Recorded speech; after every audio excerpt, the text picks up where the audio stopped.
يا أيها الذين آمنوا إن جاءكم فاسق بنبأ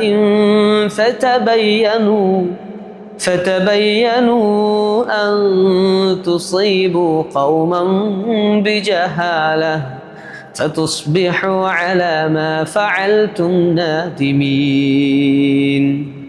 സത്യവിശ്വാസികളെ, നിങ്ങളുടെ അടുത്ത് ഒരു അധർമ്മകാരി ഒരു വാർത്തയുമായി വരികയാണെങ്കിൽ നിങ്ങൾ അതൊന്ന് ഉറപ്പുവരുത്തണം. നിങ്ങൾ ഏതെങ്കിലും ഒരു വിഭാഗത്തെ അറിവില്ലായ്മ കൊണ്ട് ഒരു ആപത്ത് അവർക്ക് വരുത്തുകയും പിന്നീട് നിങ്ങൾക്ക് ഖേദമുണ്ടാവാതിരിക്കുവാൻ വേണ്ടിയിട്ടാണിത്. വിശുദ്ധ ഖുർആനിൽ സൂറത്തുൽ ഹുജറാത്തിൽ പറയുന്ന ഒരു കാര്യമാണിത്. ഈ ആയത്ത് ഇറങ്ങുമ്പോൾ ഒരു അവതരണ പശ്ചാത്തലമുണ്ട്. റസൂലുള്ളാഹി സ്വല്ലല്ലാഹു അലൈഹി വസല്ലം വലീദ് റളിയല്ലാഹു അൻഹു സ്വഹാബിയാണ്. അദ്ദേഹത്തെ ഒരു ഗോത്രത്തിലേക്ക് സക്കാത്ത് കളക്ട് ചെയ്യാൻ വേണ്ടിയിട്ട് പറഞ്ഞേക്കാണ്. അപ്പം അദ്ദേഹത്തിന് മുമ്പ് ജാഹിലി കാലഘട്ടത്തിൽ ഈ ഗോത്രവുമായി അദ്ദേഹത്തിന് ശത്രുതയുണ്ട്.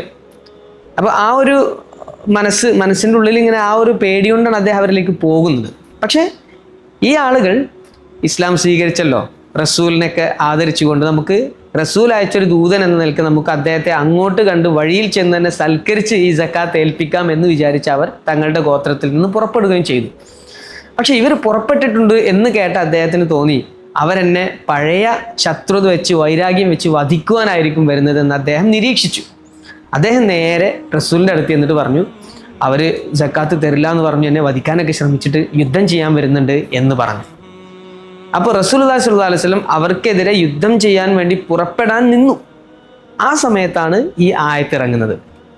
നിങ്ങൾ അങ്ങനെ ഒരു അധർമ്മകാരി നിങ്ങളുടെ അടുത്തൊരു വാർത്ത വന്ന് പറയുമ്പോൾ അത് ഉറപ്പുവരുത്തണം, അത് സത്യമാണോ എന്ന് നിങ്ങൾ അന്വേഷിക്കണം എന്ന് പറയുന്നു. അപ്പോൾ ഇവിടെ ഫാസിഖ് എന്നൊരു പദത്തെ പറ്റി നമ്മൾ ആലോചിക്കുമ്പോൾ ശരിക്കും തിന്മ ചെയ്യുന്ന ഒരു വിശ്വാസിക്കാണ് ഫാസിഖ് എന്ന് പറയുന്നത്. അപ്പോൾ നമ്മൾ തെമ്മാടി എന്നൊക്കെ പറയും. അധർമ്മം ചെയ്യുന്ന ആർക്കും നമുക്ക് ഫാസിഖ് എന്ന് പറയാൻ പറ്റും. അപ്പോൾ ബേസിക്കലി ഒരാൾ ഫാസിഖ് ആവണമെന്നില്ല. അപ്പോൾ ഇത് സ്വഹാബിയാണ്. സ്വഹാബിമാരൊരിക്കലും നമുക്ക് തെമ്മാടി എന്നും പറയാൻ പറ്റില്ല. ആ ഒരു സമയത്ത് അദ്ദേഹത്തിന് വന്നിട്ടുള്ള അദ്ദേഹത്തിൻ്റെ ഒരു ഊഹം അല്ലെങ്കിൽ ആ ഒരു സമയത്തെ ഒരു ചെറിയ ഒരു അപാകത അത്രയേ ഉള്ളൂ. പക്ഷെ നമുക്കും നമ്മുടെ ജീവിതത്തിൽ ഇതുപോലെ ഒരുപാട് സംഭവങ്ങൾ ഉണ്ടാവാറുണ്ട്. അപ്പോൾ നമ്മുടെ അടുത്ത് വന്നിട്ട് ആരെങ്കിലും ഏതെങ്കിലും വിഭാഗത്തെ പറ്റി അല്ലെങ്കിൽ മനുഷ്യരെ പറ്റി എന്തെങ്കിലും കുറ്റം പറഞ്ഞു തരുമ്പോൾ അല്ലെങ്കിൽ എന്തെങ്കിലും ഒരു സംഭവം പറഞ്ഞു തരുമ്പോൾ നമ്മളൊരു ആക്ഷൻ എടുക്കുന്നതിന് മുമ്പ് നമ്മൾ ഉറപ്പിക്കേണ്ട ഒരു കാര്യമാണിത്. ആ വസ്തുത ഒന്ന് അന്വേഷിക്കുക എന്നുള്ളത്. അത്തഅന്നി മിനല്ലാഹ് വൽ അജലതു മിനശ് ശൈത്താൻ എന്ന് പറയാറുണ്ട്.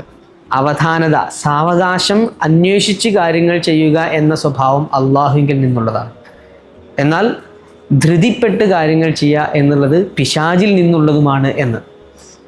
അപ്പോൾ നമ്മൾ ആക്ഷൻ എടുക്കുന്നതിന് മുമ്പ് നമ്മൾ വസ്തുതകൾ അന്വേഷിച്ചറിഞ്ഞ്, പ്രത്യേകിച്ച് സോഷ്യൽ മീഡിയയുടെ ഈ കാലഘട്ടത്തിൽ പെട്ടെന്ന് സ്പീഡ് കാലഘട്ടമാണിത്. അപ്പോൾ നമ്മൾ ഇത്തരം കാര്യങ്ങളൊക്കെ ചോദിച്ചും അന്വേഷിച്ചും പഠിച്ചും വേണം ആക്ഷൻ എടുക്കുവാൻ എന്നാണ് ഈ ആയത്ത് നമ്മോട് പറയുന്നത്.